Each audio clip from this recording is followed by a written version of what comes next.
أعوذ بالله من الشيطان الرجيم بسم الله الرحمن الرحيم فلما آسفونا انتقمنا منهم فأغرقناهم أجمعين فجعلناهم سلفا ومثلا للآخرين صدق اللہ العظیم۔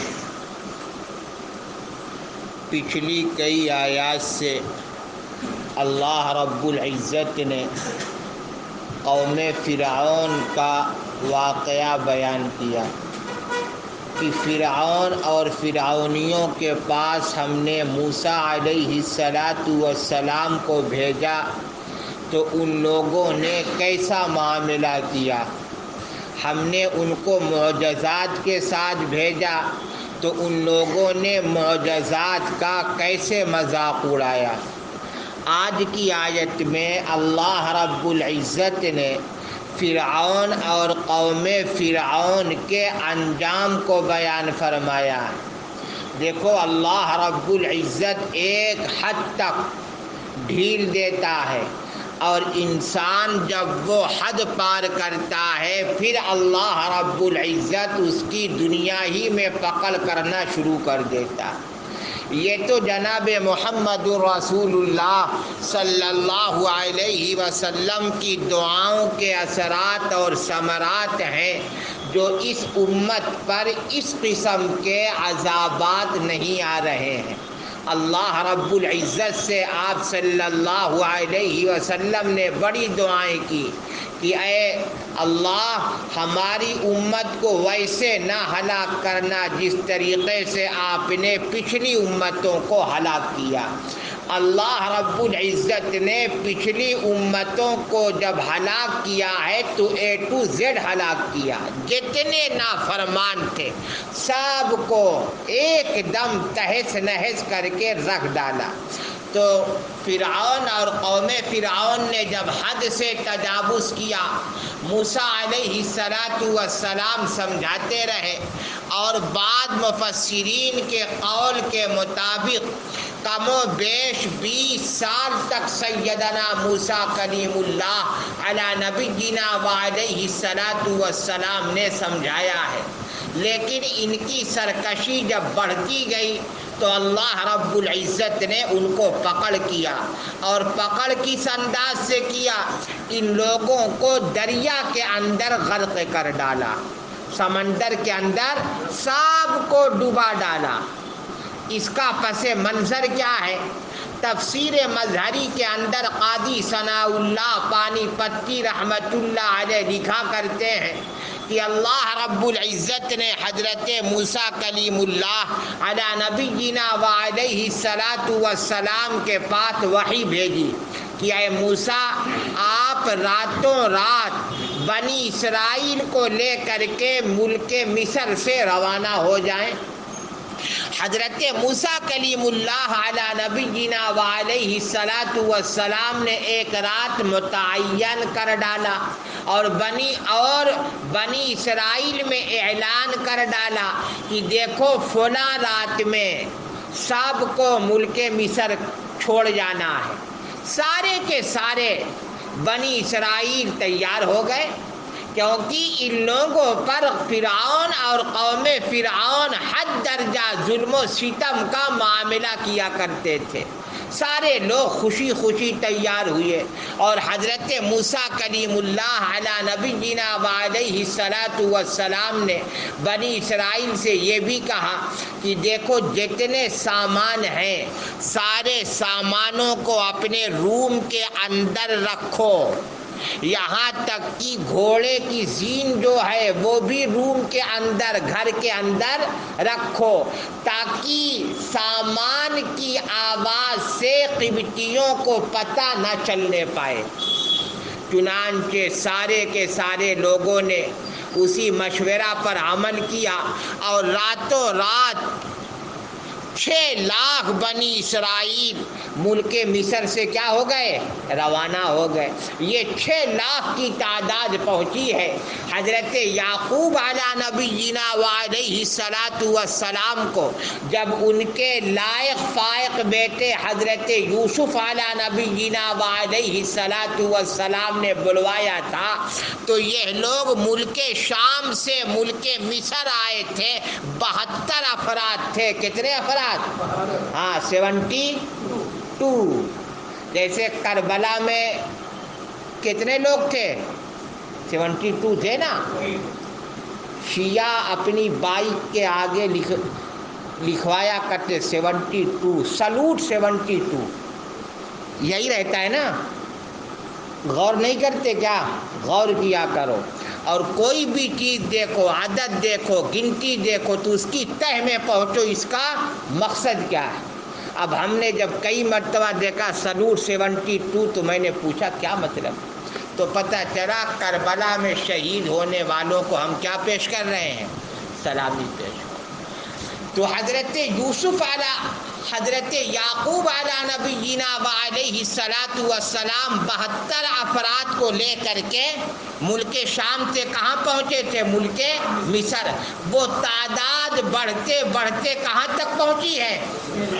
6 لاکھ تک۔ اب 6 لاکھ کا قافلہ روانہ ہوتا ہے، ملک مصر کو خیر آباد کہتا ہے، اور بہت خفیہ طریقے سے کہ قوم فرعون کو پتہ نہ چلنے پائے، ورنہ وہ لوگ تو مصیبت کے پہاڑ توڑ ڈالیں گے۔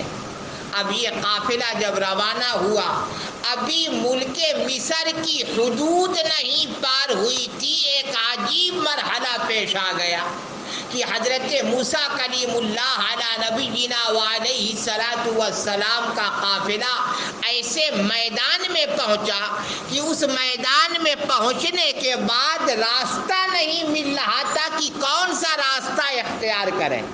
موسیٰ کلیم اللہ بہت پریشان ہوئے، بزرگوں کو بلایا۔ بزرگوں سے مراد، ارے بولو بھائی، بڑوں کو۔ بزرگوں سے مراد بڑوں کو، یعنی جو 60-70 کیا ہو کر جاتے ہیں۔ اپنے زمانے میں 60-70 کے رات، اور اس وقت تو لمبی عمر ہوا کرتی تھی، تو بڑے لوگوں کو بلایا اور مشورہ کیا کیا کیا جائے۔ تو سارے لوگوں نے کہا کہ راستہ ملنے والا نہیں ہے۔ موسیٰ علیہ الصلاۃ والسلام نے پوچھا کیوں؟ کہا کہ جب حضرت یوسف علی نبینا وعلیہ الصلاۃ والسلام کا انتقال ہو رہا تھا تو انہوں نے وصیت کر رکھی تھی جب تم لوگ ملک مصر سے جانا تو ہم کو بھی ساتھ میں لے کر کے چلنا۔ آج ہم لوگ ملک مصر سے روانہ ہو رہے ہیں اور یوسف علیہ الصلاۃ والسلام کو چھوڑے جا رہے ہیں۔ حضرت موسیٰ کلیم اللہ نے فوراً سوال کیا تو حضرت یوسف علیہ الصلاۃ والسلام کی قبر اطہر کہاں ہے؟ سارے لوگوں نے لا علمی کا اظہار کیا، ہم کو پتہ نہیں ہے۔ موسیٰ علیہ الصلاۃ والسلام پریشان ہو گئے کہ اب کیا ہوگا۔ خیر فوراً آپ نے اعلان کیا کہ کس کو حضرت یوسف علیہ الصلاۃ والسلام کی قبر اطہر کا پتہ ہے، اور آواز دیکھو، اللہ رب العزت کے کرشمات دیکھیں اپنے لوگ۔ یہ آواز مجمع میں صرف ایک بڑھیا تک پہنچتی ہے، سارا مجمع بیٹھا ہے اور آواز کس کے تک پہنچتی ہے؟ ایک بڑھیا تک، کیونکہ حضرت یوسف علیہ الصلاۃ والسلام کی قبر صرف اسی کو معلوم تھی۔ تو بڑھیا نے کہا کہ میں جانتی ہوں۔ یہ سب اللہ کی کیا ہے؟ کاریگری ہے۔ جیسے حضرت ابراہیم خلیل اللہ سے اللہ نے فرمایا اذن فی الناس بالحج، آپ لوگوں میں حج بیت اللہ کا اعلان فرما دے۔ حضرت ابراہیم خلیل اللہ نے کہا کہ میری آواز کہاں تک پہنچے گی؟ تو اللہ نے فرمایا آپ آپ کا کام ہے اعلان کرنا، آواز پہنچانا تو ہمارا کام ہے۔ حضرت ابراہیم خلیل اللہ علی نبینا وعلیہ الصلاۃ والسلام نے حج بیت اللہ کی فرضیت کا اعلان کیا۔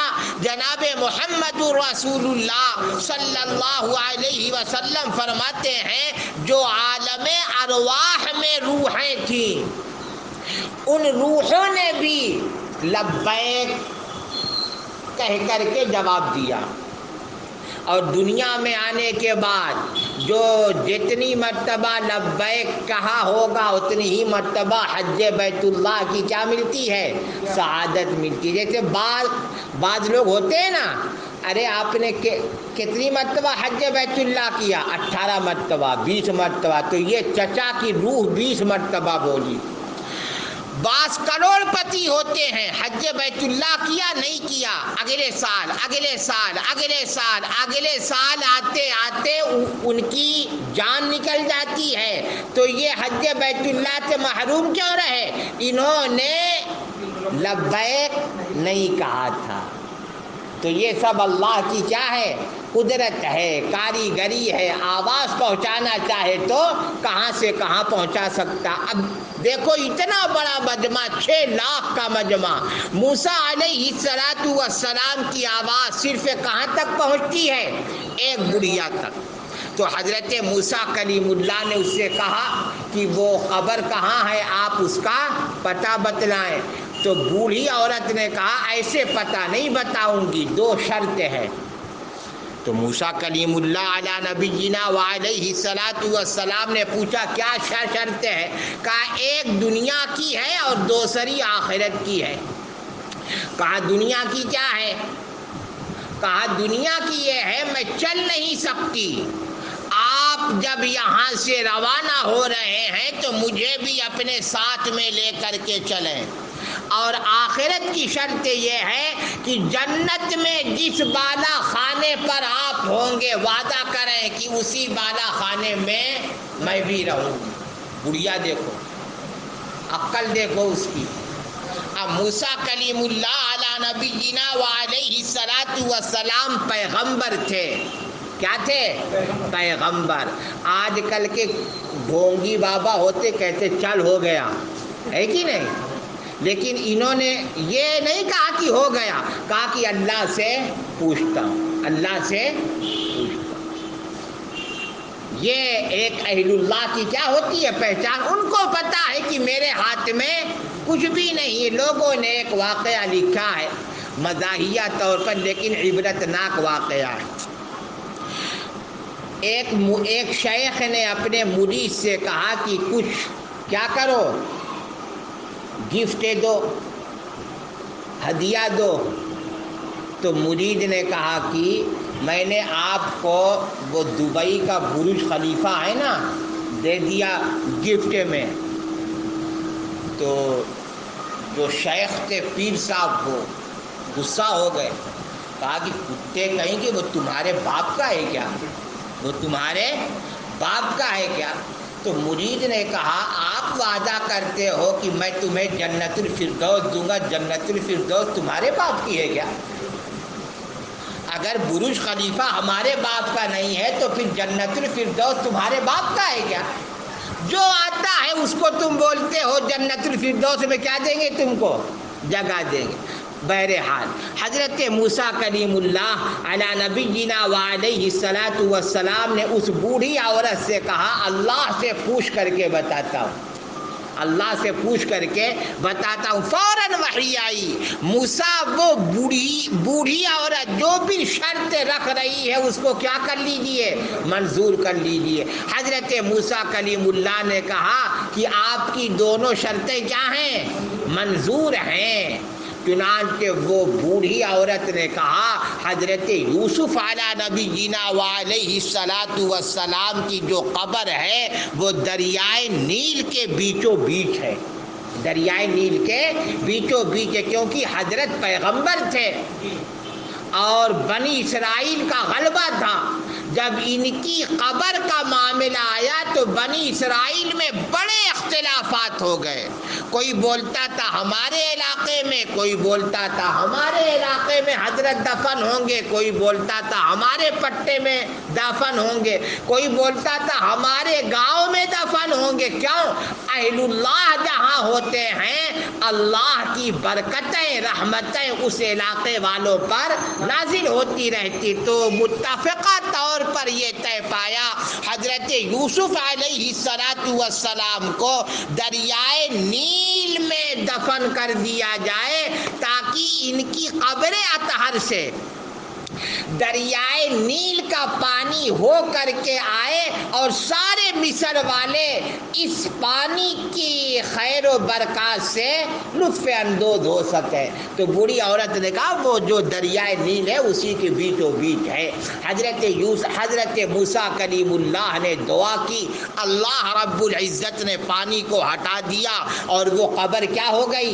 ظاہر ہو گئی، قبر پھٹی ہوئی. اور حضرت یوسف علیہ نبی جینا علیہ السلام کا جسد اطہر تابوت میں جو تھا حضرت موسیٰ علیہ السلام اس کو لے کر کے آئے، قافلہ کے حوالے کیا، اپنا سب سے پیچھے ہو گئے، اپنے بھائی حضرت ہارون کو سب سے آگے کر دیا، سب سے آگے.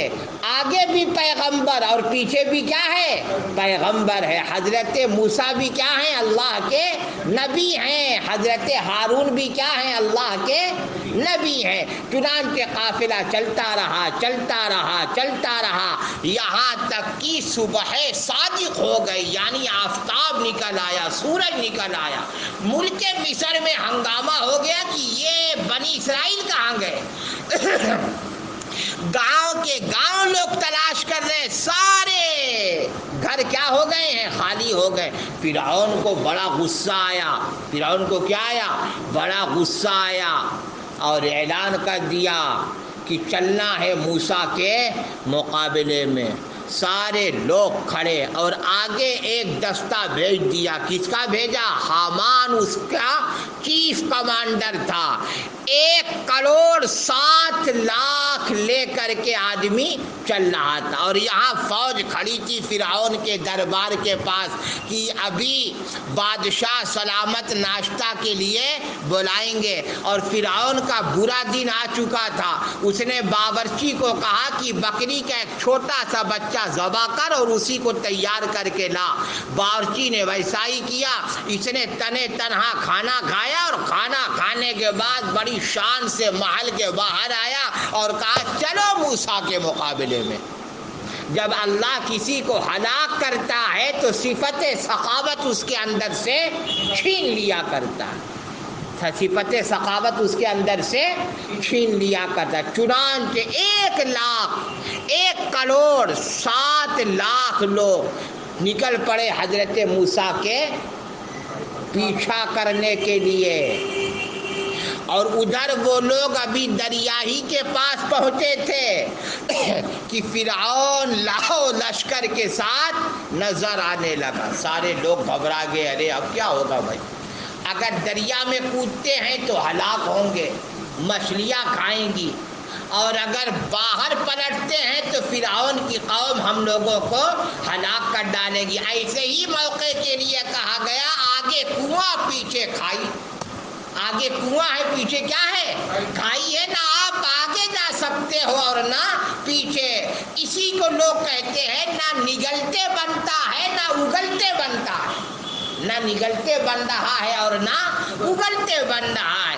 اور یہ فرعون کا لاؤ لا لشکر حضرت موسیٰ علیہ السلام کے لشکر سے قریب تر ہوتا چلا جا رہا تھا. یہاں تک کہ یوشع بن نون حضرت موسیٰ کلیم اللہ سے سوال کرتے ہیں کہاں ہے اللہ کی مدد؟ اللہ کی مدد کہاں ہے؟ تو حضرت موسیٰ نے کہا ہمارا جو راہنما اور راہبر ہے وہ اللہ کا حکم ہے. یہ سنتے ہی یوشع بن نون نے اپنا گھوڑا سمندر کے اندر ڈال دیا. تھوڑی دور پہنچا اور وہ گھوڑا ہچکولے کھانے لگا. حضرت یوشع بن نون اس گھوڑے کو لے کر کے پھر باہر آئے اور حضرت موسیٰ سے کہا میں آپ کو بھی سچا جانتا ہوں، پروردگار عالم کو بھی سچا جانتا ہوں۔ 3 مرتبہ یہ کلمات دہرائے، اللہ کی جانب سے وحی آئی، موسیٰ اپنی لاٹھی کو مارو سمندر کے اندر۔ جو ہی حضرت موسیٰ نے وہی لاٹھی جو کبھی اژدہا بنا کرتی تھی، جو ہی سمندر میں ڈالا، سمندر کے 12 ٹکڑے ہوئے، 12 راستے بنے ہیں۔ کتنے راستے؟ 12 راستے، اور ایک دم پلین شاندار قسم کے راستے۔ پانی پہاڑوں کی بلندی کی اونچائی پر ہو گیا، شاندار راستہ۔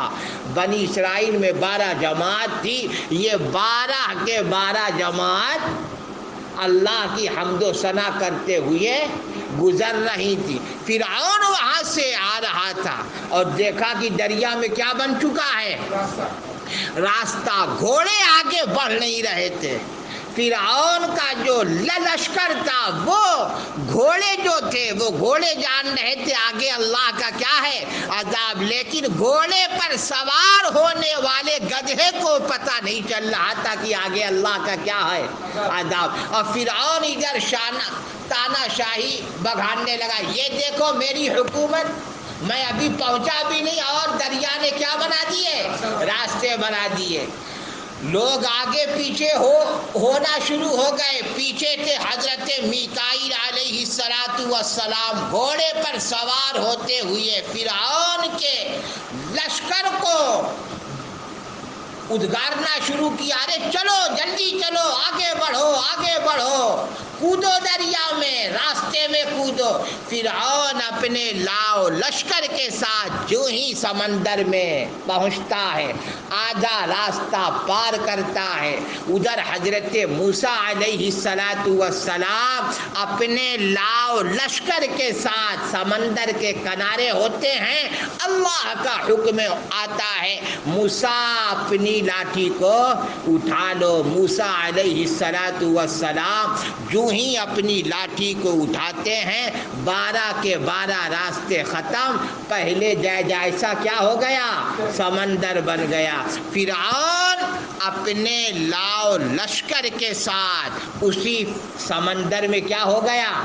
ہلاک ہو گیا۔ اور جو ہی ہلاک ہونے لگا، شانہ بہت تھا، لگا چیخنے، آمنت برب ہارون و موسیٰ، ایمان لایا میں ہارون اور موسیٰ کے رب پر۔ جبرائیل امین جانتے تھے اللہ کی رحمت بہت وسیع ہے، بڑا مہربان ہے، اور جبرائیل امین نے فوراً دریا کی مٹی کو اٹھایا، اس کے منہ کے اندر ٹھوسا، کا کتے کہیں کہ ابھی تجھے اللہ یاد آیا، چپ رہا، بس اتنے میں اس کی جان نکل گئی۔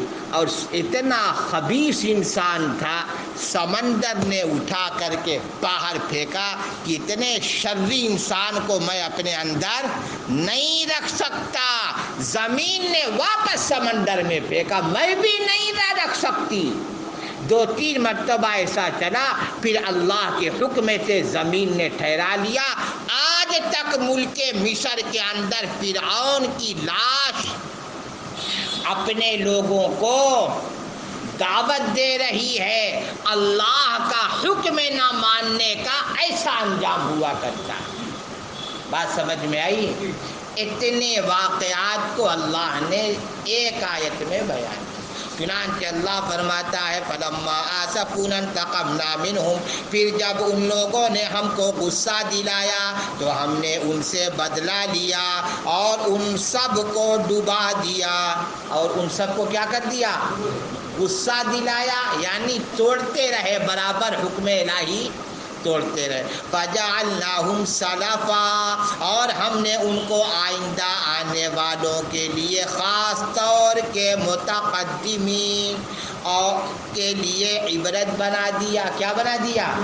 پیچھے جتنے لوگ آئیں گے، جب آج بھی جب کوئی زیادہ سرکشی کرتا ہے تو لوگ کہتے ہیں فرعون ہے کیا؟ تو کیا بننا ہے؟ فرعون بننا ہے کیا؟ یعنی لوگوں نے مثال دینی شروع کر دی۔ بات سمجھ میں آئی؟ چلو